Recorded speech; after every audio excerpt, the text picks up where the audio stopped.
que siempre va a llamar la atención del Papa por aquello de haber pedido tantas veces al mundo, recen por mí, ¿verdad? Donde iba, e inclusive acá en su momento, recen por mí. Lo que implica también que tiene un sentido de espiritualidad demasiado grande. Y eso seguro incide en su desenvolvimiento, ¿verdad? Teniendo muchas limitaciones y enfermedades, él muestra una gran fortaleza, a lo mejor ya no física, pero moral y espiritual. Sí, ¿no? Y también recuerdo allí algo muy importante, la conspiración que hay alrededor, ¿verdad? Hasta allí en la Santa Sede hay una buena partida también de gente que a lo mejor ya está especulando. Francisco fue el primer papa latinoamericano, ¿verdad? Sí, Tengo entendido, sí, sí. por lo menos. Con mucha gracia.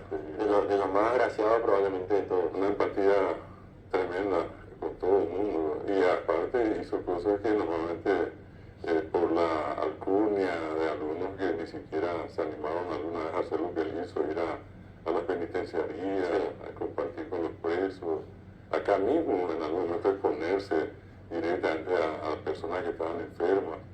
¿Verdad? Él quiso ir, por ejemplo, a la... No se pudo llegar a bajar en Ecuadolaño, recuerdo. Ecuador, pero que él es ya, Sí, ya la iba. pero quiso estar, él quiso estar. Dice que él era muy, bueno, ahora lamentablemente, como bien decimos, dejaron... ¿Pero eso cuánto tiempo pasó ya? Ya, Sí, ¿No era 2015? 2015, ¿Era? sí, 10 años. Ya hace 10 años, ¿no? Porque creo que julio. Sí, 10 años, claro, sí. Ah, qué pronto. Y se habla mucho de que el Papa siempre rompía el protocolo. Sí, siempre. Estaba en un lugar, me quiero a otro lugar y no por el protocolo, el Papa no me importa, me quiero ir y quiere que ella esté con la gente. Trombocitopenia es lo que tuvo el Papa el día de ayer, por eso necesitó la infusión de sangre.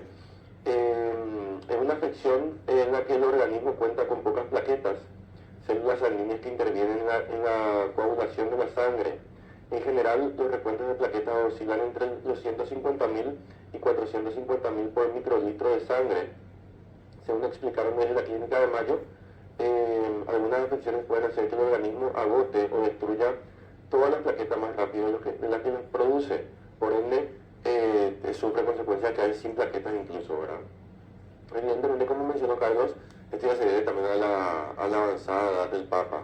Ayer, de vuelta con fuerza, volvió a sonar el hecho de que si el Papa Francisco, o sea, volvieron a preguntarse representantes del sector religioso si el Papa va a poder seguir encabezando la iglesia, porque según al menos la información que manejamos, ayer fue su peor día desde que está internado. Sí. Porque, sí. No, iba a decir nomás el comentario que hizo, él no se gobierna con las rodillas.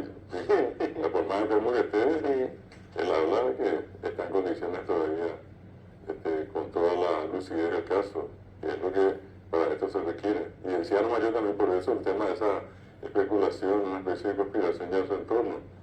No tenemos que perder de vista recordando que mañana es el Día de la Mujer Paraguaya, y él siempre alabó a la mujer paraguaya, Sí. al Paraguay y a la mujer paraguaya de la guerra de la Triple Alianza contra el Paraguay, la más gloriosa de América, la expresión que él instaló y que hoy en día recorre el mundo, y que inclusive acá fortaleció la condición de las mujeres paraguayas.